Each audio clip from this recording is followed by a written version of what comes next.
defy the government in India. No. If you are in India, listen to me. If you are in India, listen to me. This government of India is a Zionist government. Yes, it is an enemy, but not all Hindus are like that. No.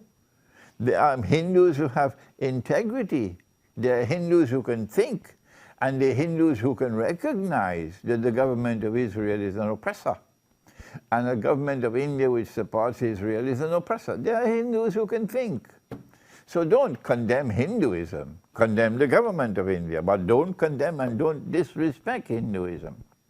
So if the government of India prohibits you from gathering in the masjid, obey. Obey. Do not go to the masjid to perform your salat if the law does not allow you to do so.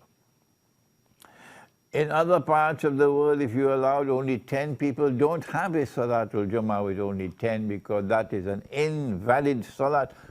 Remember what I'm telling you, so you don't have to answer on Judgment Day, okay? For performing an invalid salat and misguiding the people. Be careful, do not misguide the people. You have to suspend the Salatul Jummah. What about the Salat bil Jama'ah?